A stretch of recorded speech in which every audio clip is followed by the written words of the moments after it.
Yo, what's I, going on, I, Chris? Can you hear me? What's oh, up? what's up? All right, there we go. Everything Um, good? yeah, I can hear you. Yes. All right, cool, cool. What's going on, Perfect. fellas? Let me. Boom. Okay, there you go. Perfect. What's up? How are you? I'm doing good, brother. How are you? I am doing good. Cannot complain. Happy New Year's. You as well, man. Happy 2026. Let's go. Let's Let's do it. go. Yeah. All right. Let's get right into it. I mean, you had a lot of canceled fights in 2025, and I know that probably is disappointing. I mean, I know you had one fight, was it this year or last year, Yeah. technically? Yeah. So I mean, I know that's what are like the mental and physical, like disadvantages of that going into a fight camp, and were any of them during fight week or? No, none of them were during fight week. I think I was scheduled to fight Markel Medeiros. And then I believe he got injured several weeks out, and we tried to find a replacement, and it wasn't working because it was only about, I think, 3 weeks, something like that. And then we tried to change it. They offered me something else, and I couldn't do it. It was in Mexico, and I couldn't get my team out there with me. So, anyways, that got pushed back, and then finally, actually, you know what? I guess I did have one more also before that. I was actually supposed to fight Jonathan McAuliffe in February in Australia, and I don't know what happened with that. I don't know what that was. They said he was coming down to 55, but he didn't. I don't know what was up with that. But anyways, I was supposed to fight February. That fell through. March, that fell through. Um, I ended up fighting in April, thankfully. That almost fell through because about a week out or so, my opponent had fell out, and Gage Young stepped up, took the fight, and then I was supposed to fight Tom Nolan in September, and I ended up trashing my ankle in sparring, getting ready for that. So I had to pull out and have not gotten cleared by the UFC yet from that injury. So waiting to do that. Hopefully that will happen soon, and I will get a fight ASAP this coming up year because I'm ready to get back in there. Yeah, I was about to ask, how's the ankle? Feeling good? Yeah, it's doing way better, man. I'm still finishing like the rehab and stuff of it. We just went to do some testing the last week, or maybe it was the week before, I guess. And they weren't all the way as happy with it as they hoped we would be. So we got one more week, and hopefully they will clear me of it, and that means I will be full steam, ready to get back to 100%. Okay, perfect. Andrew, do you want to ask one of yours? Yeah. So, with obviously 2026 is a big year. Y'all, the UFC's moving over to Paramount Plus rather than pay per view.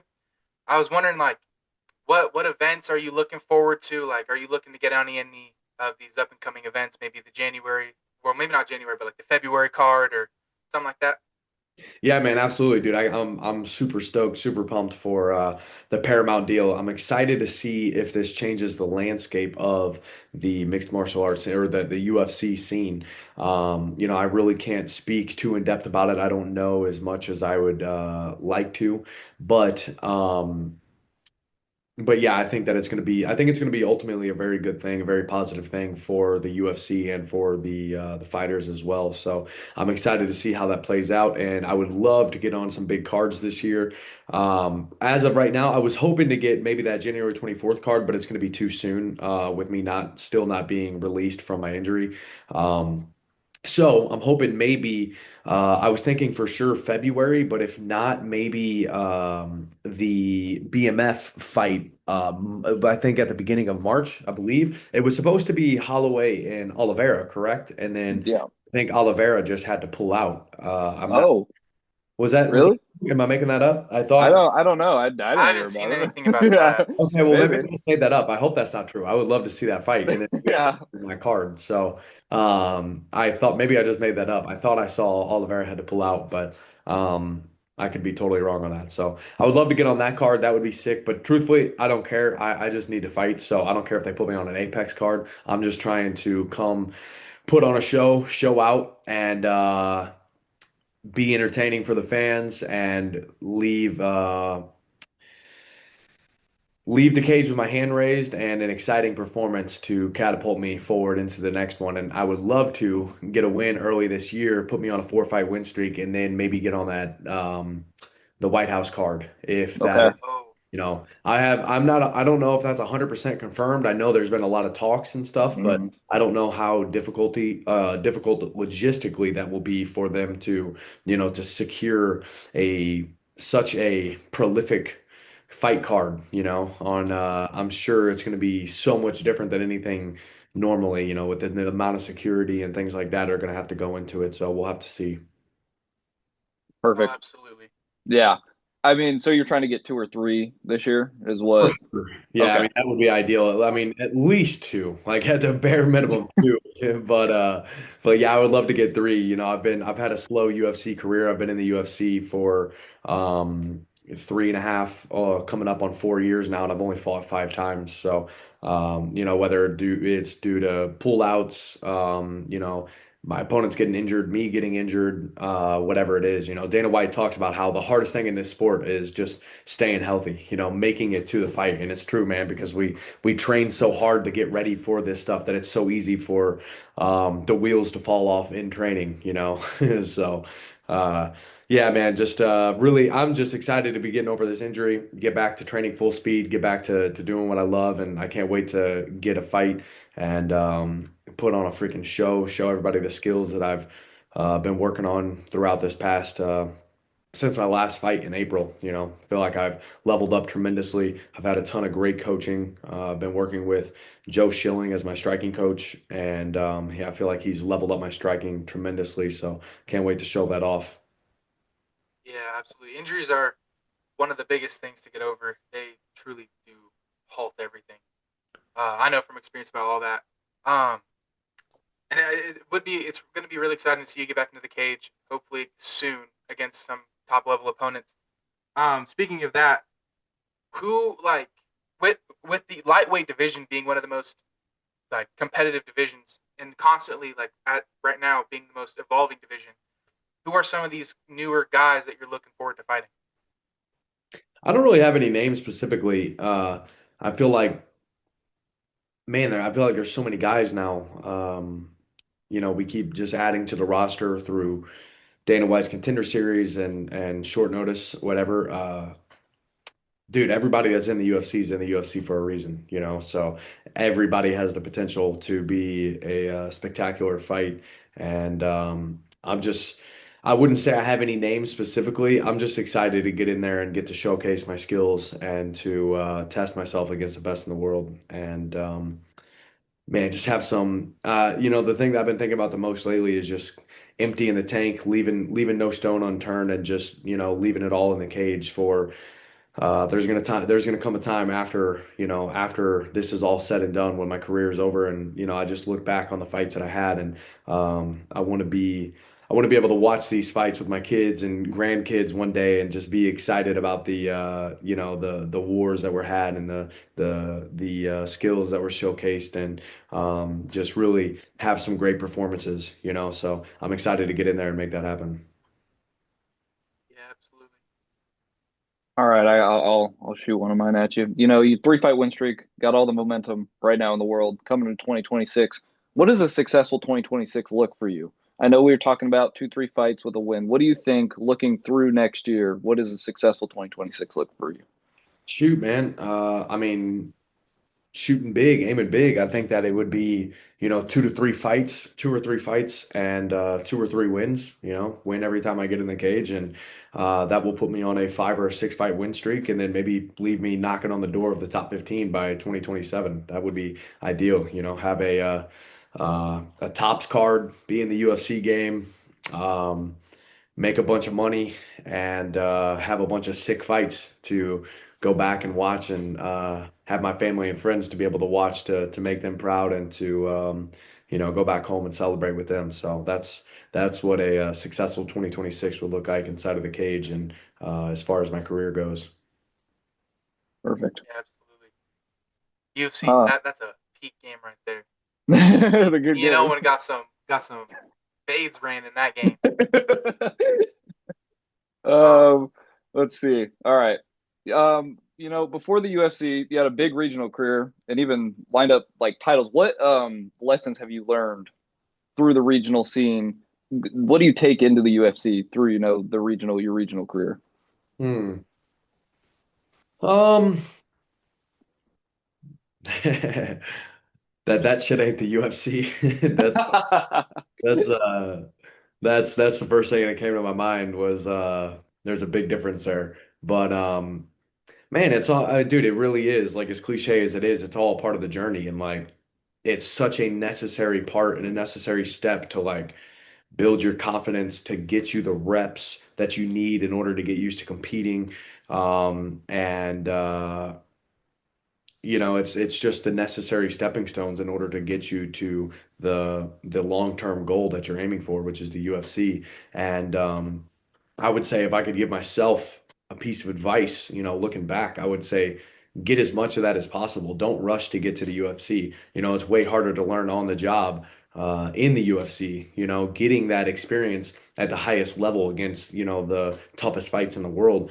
It's so much better to fight often and soak up the experience on the regional scene. And I would say even before you're even a pro, because as an amateur, it's really just free experience. You know, whenever we go pro, you could have lost your last 15 fights in a row as an amateur, but when you go pro, you're 0 and 0. You know, all that gets forgot about.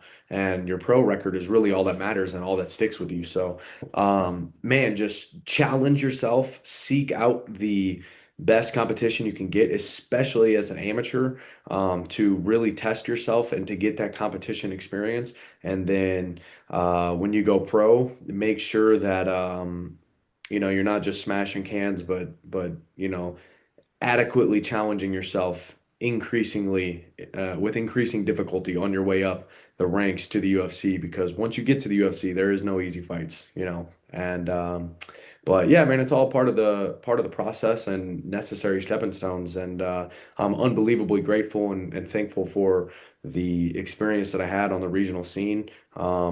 You know, like literally without it, you know, we wouldn't get to be in the UFC. So had a lot of great organizations, particularly Shamrock FC, with Jesse Finney and them. They helped me out tremendously. You know, I got to fight locally in front of my family and friends a whole bunch. Some of my favorite memories and experiences in my life. You know, getting to fight in packed out casinos with, you know, hundreds of my friends and family. You know, and all on the way to competing on a world level. So the regional scene definitely has its place and its space in your UFC journey, and to soak it up and enjoy those moments, man. Don't be so far-sighted looking into the future that you forget to soak up living in that moment of like I remember a lot of times thinking like I just can't wait to get to the UFC, you know, and looking past these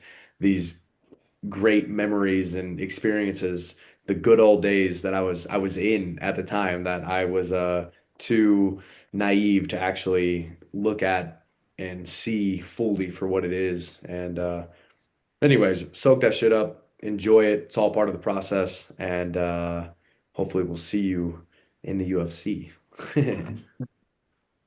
Absolutely. Andrew, Do you you want think to? Yeah. do you think that gives any like reason as to why someone like Michael Venom Page has been so successful in the UFC, whereas like Pico, Pitbull, and Mix have all kind of not done as well, is because they kind of jumped too far ahead rather than taking their time and actually evolving and developing.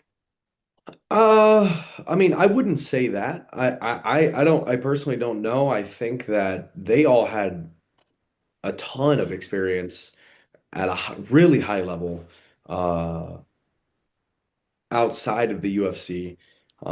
You know, obviously, I think almost everybody you mentioned was a Bellator champion, right? Yep. MVP Yeah, was, and obviously he's doing incredibly well. Um, you know, Patchy Mix was a longtime champ. You know, he was very dominant. Um, Aaron Pico, I don't know if Aaron Pico was a champ, but I mean that dude has got unbelievable amount of skills and talent. You know, and I think he's only had the one fight, right, against Lerone Hmm. Murphy. And dude, Yep. Lerone Murphy is a legitimate title contender. Like he might be the champ, you know, soon. And Hmm. I think it's easy. I think it's really easy for people to write off how good somebody is, you know, off of just one or two losses. That's something that I greatly dislike about the sport a lot of times. And you know what? I don't even really dislike it. It's just that it's a hard truth, a hard pill to swallow, is that it's really easy to um have an off night or to mess up just momentarily, have a momentary lapse in concentration or focus or your skill acquisition, like in the cage, to where, you get caught, you get spinning back elbowed, you get freaking arm barred, you get your back taken on your way up and you get choked out just real quick. And at the highest level, man, it's like, dude, it's a game of inches, and it's so easy to mess up to where I think people might have a small mistake and then people see nothing but the loss and they're like, oh, this guy was a fraud. He actually wasn't as good as we thought. And it's so easy to write people off when that's just really not the case. But anyways, to get back on track with the question you asked about them being prepared optimally, I guess, going into the UFC, I don't think that any of them were unprepared or anything. I think truthfully, most of them just haven't had the opportunity to showcase that they do have the skills to be at the highest level in the UFC, because a lot of them have only had one or two fights. I think Patchy's only had two, three max, right? Uh, Yeah, fights. he's Uh, 1-2 right now. and then Aaron Pico's only had one fight. And then other than MVP, was there somebody else you said? Uh, Pitbull.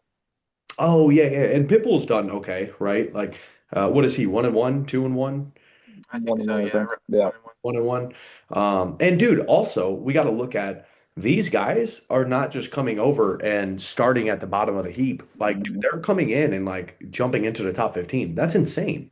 Like that's insane.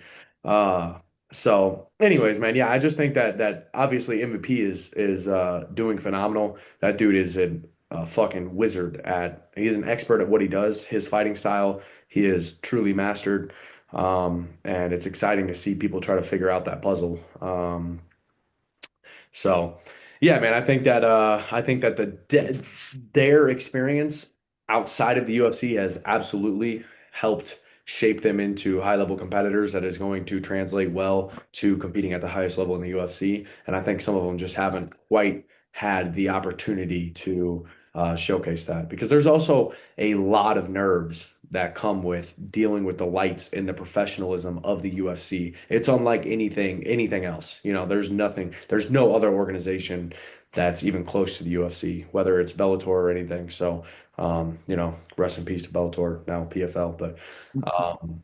But yeah, man, I hope that answers your question. I know it's kind of long-winded. Absolutely. Thank you. Um, I got a few more for you here. And when we talk about, canceled fights last year, do you feel like there's unfinished business that you have to deal with this year? Not necessarily unfinished business. When you say that, are you talking about particularly towards the opponents that I was supposed No, to fight? no, just like more fights this year. Yeah. I mean, Yeah. definitely that. Definitely, whenever you said unfinished business, I was thinking like particularly against like a specific opponent. No, I mean, no, no. I don't ever think about that. Truthfully, I don't really care. Um, what's funny? What just came to my mind is I was just watching a Mike Tyson video and he was being interviewed. I forgot the guy that was interviewing. It was an old interview, but he was like asking about the anger, like him being angry in the cage. And he's like, I'm never angry. He's like, it was just Yeah. funny coming from Mike Tyson because, he's a fucking destroyer. But he's like, I'm just good at my job. My job is to win. My job is to win in spectacular fashion. And a lot of times that's knocking people out. And dude, I love that. And that's really my mentality a lot of times going forward now, especially is just like, bro, I don't have to dislike the person I'm across the cage from. There's no animosity or nothing. Like, I'm just coming to get what I worked for. Like, I need I need these wins to add to my resume to make a bunch of money to be able to take care of my family and those that I love. And whoever gets in the way is just, I got to do my job. So Yeah. there's no animosity or anything about like, thinking about like unfinished business between any particular opponent or anything. But absolutely unfinished business with the game itself. I got a lot to prove. I haven't shown nothing yet. Like this is, I need to show that I belong at the highest level, that I'm going to continue to get wins and put on elite level performances and not just win, but win in spectacular fashion and put on fights that are entertaining from start to finish. That whenever people know that Evan Elder is going to fight, that they want to tune in. Oh yeah, get them 50K bonuses ready. That's right. That's Oh right. yes. How Oh many do you yeah. have? You have one or two? Just one. Yeah, One. Okay. I think I was this close to a second one with my fight against Gennaro Valdez. It was a really good, tough fight. Um, Pretty exciting, and but yeah, we were this close to getting it and got given to somebody else on the card, but it was a good fight. So yeah, I hope that I have a lot of bonuses to come. I would rather than be performance bonuses than fight of the night. You know, I think that fight of the night implies a closely contested fight, and I would rather just have dominant victories. So we'll but either way, dude, the fight of the nights, those are the ones that looking back are going to be amazing to watch. You know, Yeah. like I was talking about, after my career's over and I get to sit down with my family and my kids, whatever, and those are going to be the ones that you're like, damn, that was dope. Yeah. Yeah, I got one more for you here, and I ask this to everyone. What message do you want the fans to take away from your journey and going into 2026? To the message I want the fans to take away from my journey is, man, to fight for the life that you want, dude. Like life is hard. Life is very hard, and if you don't think life is a fight, I don't think that you've paid any attention. You know, life is a fight for every single one of us. As soon as our feet hit the floor in the morning, as soon as we wake up, we have mental warfare going on within ourselves to either choose comfort and complacency to do the things that are going to bring us temporary pleasure and deprive us of long-term fulfillment, or vice versa, to accept the challenge of delaying gratification and to fight the good fight, to do the things that are hard right now, but that are going to bring you long-term fulfillment and the life that you truly want. So to get up and fight, bro, just to never give up and to constantly be trying to be better and to strive for making this experience the absolute best that it can be. So, I hope that I portray that in my fights, of just like, damn, this dude has so much tenacity, just never stops, never gives up. And even whenever things are going wrong and it seems like I'm out of the fight or I'm about to get finished or, there's no reason to keep going so hard or working so hard that I do, and that uh, rubs off and inspires other people to apply that same mentality and work ethic and tenacity and ferociousness to their goals and everything they want to achieve in their life, because all we got is this one lifetime. So, um, yeah, that's it. Perfect. I That's love a that answer. yeah, that is real perfect. I have a few more. I just wanted to truly understand like what was it that really got you into like MMA as a sport, and like what like brought you to it and what made you want to drive for the UFC? Um, Ever since I was young, man, I feel like, my stepdad, me and him used to always watch the fights together, and I felt like I remember being like 6 years old and just thinking like, literally us watching the fights and him being like, man, what if that was you up there one day? And I just immediately was like, oh yeah, that's what God called me to do. Like I'm gonna be a UFC world champion. Like ever since I was like 6 years old, I've like known like, yeah, I'm gonna be a UFC world champion. Like that's what I'm gonna do. And um looking back now, I definitely didn't have the self-awareness and the insight to be able to understand this at such a young age. But now I think looking back, I knew that I looked up to those guys so much. I thought that the UFC fighters was the craziest thing. Like, wow, that is the cool, like those dudes are such uh there's just the toughest dudes that I could possibly think of, And what better person to try to emulate to be the best version of myself that I could be, and that intuitively I somehow knew that if I could find a way to be to do something that is so difficult and to force myself to be that level of great that ultimately I would be able to figure out how to take care of my family and my loved ones along the way. And that's what it was all about is being able to protect and provide for my family, you know. So that's really what got me into it. Like I said, I absolutely didn't understand that at the beginning. But I just knew like looking at or watching the UFC, like, dude, that's the craziest thing in the world. How could I ever do that? But I always believed that um, it was possible, you know, that anybody can do anything, and that I was going to be, you know, the kid from a small town that is going to inspire anybody and everybody that if I can do it, you can do it too. And that's what it was always about for me. So that's what got me into it. Absolutely. Um, that truly is awesome.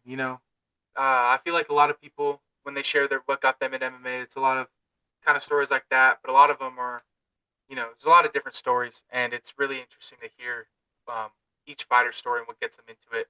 That's truly what I love about this sport, man, is hearing everyone's stories. Yeah, man, I agree. I think that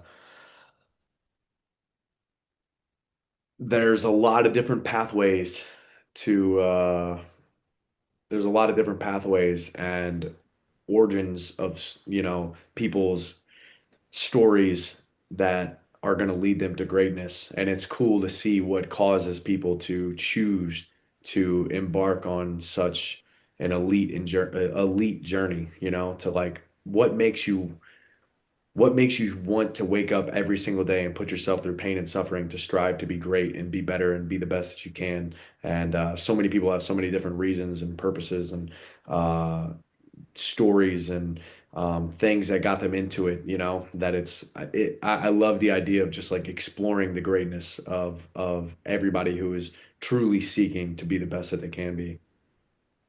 Yeah, absolutely.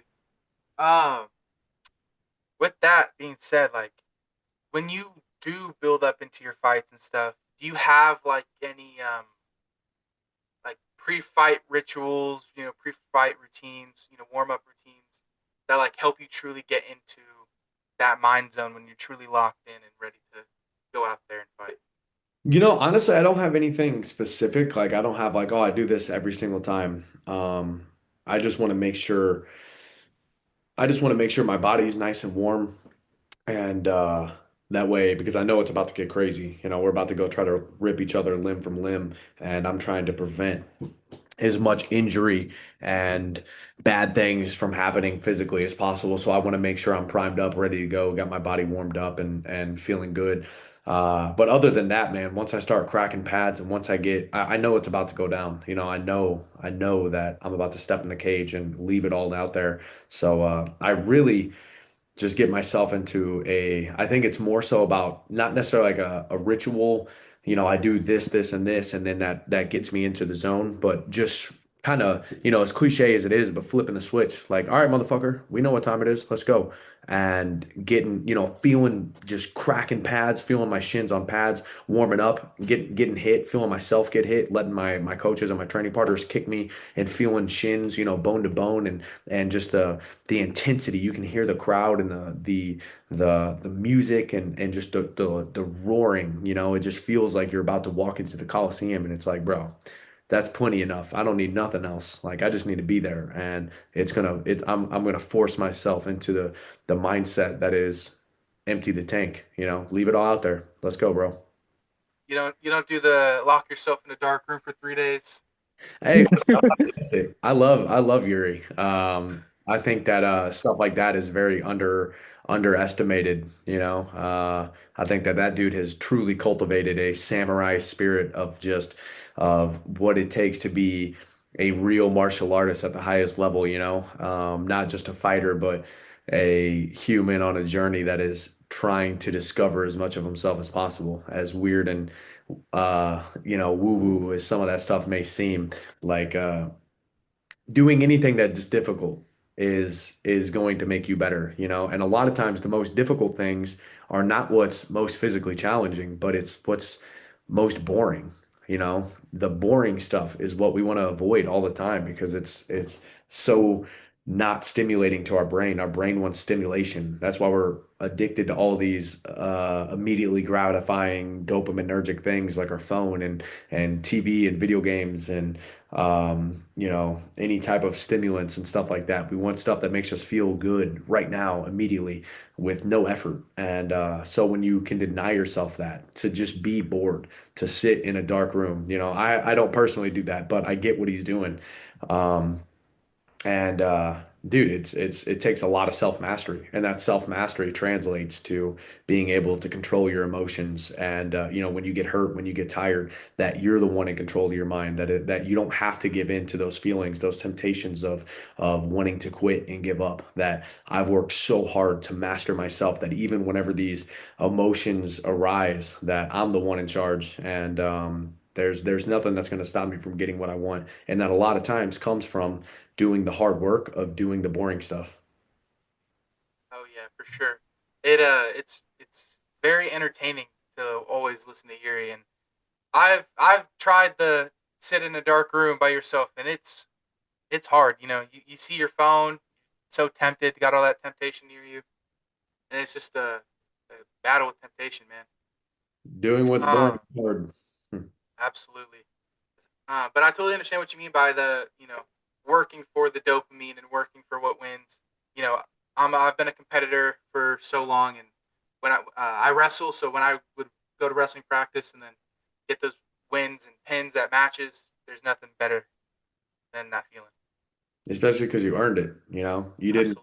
you had to step on the mat and be afraid of being embarrassed and being hurt and not feeling like you were good enough, and then when you get through the other side of that, then that's where that real the you delayed gratification so much, and then once you achieved what it is that you were seeking, it's like that's whenever you get that real fulfillment, because it wasn't easily accessible. You had to work for it and go through some hard things to get there. So that's what makes it ultimately the most worth it. Absolutely. All right, I got one more thing, and that's I have a goal of being in the UFC as well. It's been my dream since probably freshman year of high school. It's when I fell in love with the sport. That's when I fell in love with being in the UFC. So, what advice would you give to me as to my path onto getting there? How old are you? I just turned 18. Oh, heck yeah, dude. Well, I would say, oh man, well, what I tell everybody now is I actually don't recommend fighting to anybody unless you have a burning desire in your heart to be the best in the world. And if that's the case, then do that shit, because there's nothing else in the world that is more worth it.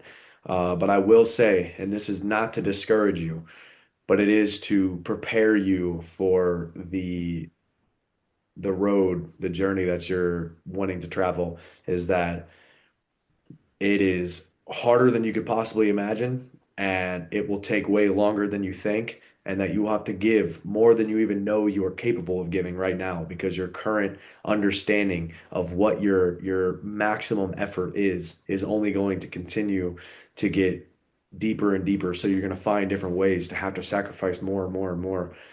But there is nothing in this life that is more rewarding, that maybe not monetarily. There's no money in this until you are at the highest of levels. But who you become along the way, as cliche as it is so much more important than, where you get, or what type of financial status you reach, or whatever it is. But yeah, there's nothing more worthwhile. So I would say find a way to be better every single day. Like that's it. Like literally wake up with like, okay, how am I getting better today? Like I have to be better every single day, over and over and over and over again. If you did something and you thought you did it great, awesome. How can I do it better? If you did something and you failed, great. I learned. How can I get better? It's just a non-stop, to an absolutely annoying point where you're like, bro, I'm tired of constantly beating myself up to want to be better, but that's what it takes. I want to be better. I want to be better every single day. So I would say be better on the mats, of course, obviously, but you can make up a lot of time and really start to catch up with people because there's people that have been doing this since they were 6 years old and their dad and their dad's dad were martial artists and fighters that have been training them since they could walk.